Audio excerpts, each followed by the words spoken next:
안녕하십니까, 원투관장입니다.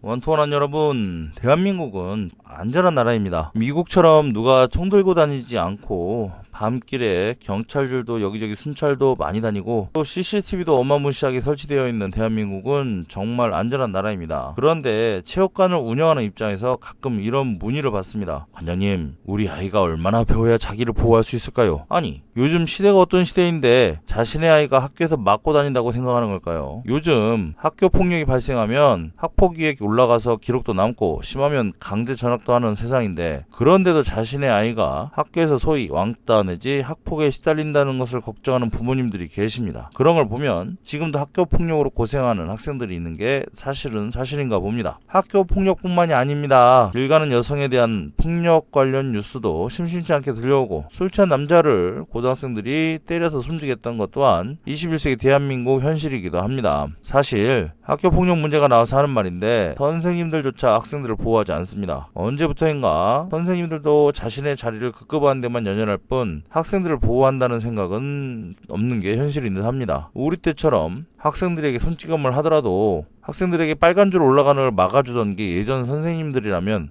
물론 학생들에게 손찌검하는 게 좋다라는 건 절대로 아닙니다. 하지만 요즘 선생님들처럼 문제가 생기면 그냥 학폭위 또는 바로 경찰에 넘겨버리는 선생님들이 늘어나는 걸 보면 선생님들이 학생을 보호한다는 생각은 포기하는 게 맞다고 봅니다. 경찰들도 마찬가지입니다. 어떤 사건이 벌어지기 전까지 절대로 시민을 보호하지 않습니다. 심지어 경찰이 보는 앞에서 폭행이 벌어져도 방관하는 경우도 볼 수 있습니다. 다른 나라에 비해서 대한민국이 그나마 안전할 뿐이지 결국에는 스스로의 안전, 특히 폭력에 대한 대처 방안은 스스로 해결해야 되는 게 현실입니다. 그래서 원투관장은 말합니다. 스스로 강해져야 합니다. 복싱이든 주짓수든 무에타이든 무언가를 배워서 누군가를 때리라는 게 아니라 적어도 자신을 보호할 맨손무기 하나쯤 익혀놓자, 이겁니다. 제가 아주 어릴 적 들었던 말 중에 주먹은 법보다 가깝다라는 말이 있습니다. 물론 주먹을 함부로 휘둘러서 누군가에 피해를 준다면 대한민국에서는 법적 처벌을 받습니다. 그런데 다른 나라에 비해 양형 기준이 참으로 관대한 대한민국에서는 몇 년 살고 나온 가해자에 의한 보복이 두려워 피해자들이 2차 피해를 보고 있다는 게 문제입니다. 이러한 현실을 보면 40년 전쯤 제가 들었던 말, 주먹은 법보다 가까이 있다라는 말이 아직도 통한다는 사실이 참 아쉽습니다. 아무튼 대한민국은 법치국가입니다. 하지만 법은 결국 결과에 의해 판정 지어집니다. 결과가 지어지기까지 누군가는 두려움 속에 정신적 피해를 입어가는 과정을 겪게 될 것입니다. 세상의 많은 문제의 시작은 결국 힘의 논리입니다. 재산과 권력에 앞서 1차적인 힘은 결국 폭력입니다. 최소한의 폭력으로부터 나와 가족을 지키는 힘이 있다면 그나마 조금 더 나은 삶을 살 수 있지 않을까 생각합니다. 가까운 체육관으로 등록해서 나와 가족을 지킬 수 있는 힘 하나 키운다면 어떠하시겠습니까? 참고로 의정부에는 원투체육관이 있습니다. 감사합니다. 원투관장이었습니다.